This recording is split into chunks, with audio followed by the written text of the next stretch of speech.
এই গল্পের নাম অন্ধকার থেকে আলোর পথে ফিরে আসা। দাউদ ছিল এক যুবক যিনি তার জীবনের শুরুর দিকে আল্লাহর পথ থেকে দূরে সরে গিয়েছিলেন। পৃথিবীর চাকচিক্য ও ভোগ বিলাস তাকে আকৃষ্ট করেছিল।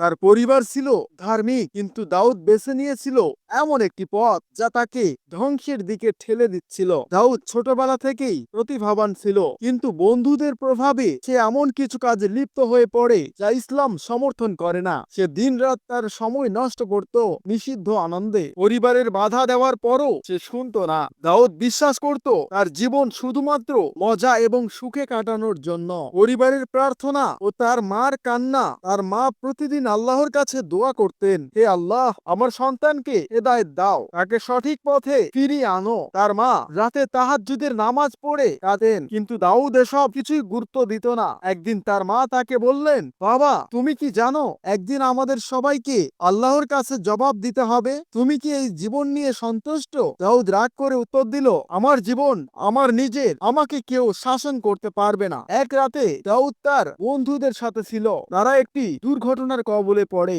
দাউদের এক বন্ধু ঘটনাস্থলেই মারা যায়। দাউদ আহত অবস্থায় হাসপাতালে ভর্তি হয়। মৃত্যুর এত কাছ থেকে ফিরে এসে দাউদ প্রথমবারের মতো ভাবতে শুরু করে। সে হাসপাতালে শুয়ে শুয়ে তার জীবনের ভুলগুলো নিয়ে চিন্তা করলো। সে ভাবলো, আমার জীবন এতটা অর্থহীন কেন? আমি কি শুধু ভোগ বিলাসের জন্য পৃথিবীতে এসেছি? কুরআনের দিকে ফিরে আসা। হাসপাতাল থেকে বাড়ি ফিরে দাউদ তার সেলফ থেকে কুরআন বের করলো, যা বহু বছর ধরে ধুলায় ঢাকা ছিল। সে প্রথমবারের মতো কুরআনের অর্থ সহ তিলাওয়াত শুরু করলো। একটি আয়াত তার হৃদয়কে স্পর্শ করলো, আমি কি তোমাদের সৃষ্টি করিনি নিছক খেলা তামাশার জন্য? সূরা আল মুমিনুন 115। এই আয়াত তাকে গভীরভাবে নাড়া দিল। সে বুঝলো তার জীবন উদ্দেশ্যহীন নয়, আল্লাহ তাকে একটি বিশেষ দায়িত্ব দিয়েছেন। দাউদ নামাজ পড়া শুরু করলো। প্রথমে এটি তার জন্য কঠিন ছিল, কিন্তু ধীরে ধীরে তার হৃদয় প্রশান্তিতে ভরে উঠল।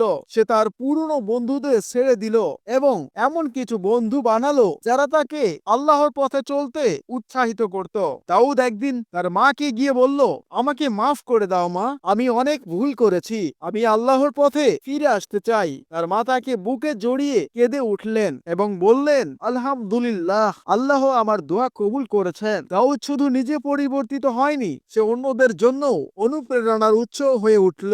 সে যুবকদের নিয়ে একটি ইসলামিক সংগঠন শুরু করলো, যেখানে সবাই কুরআন অধ্যয়ন করত এবং নামাজ আদায় করত।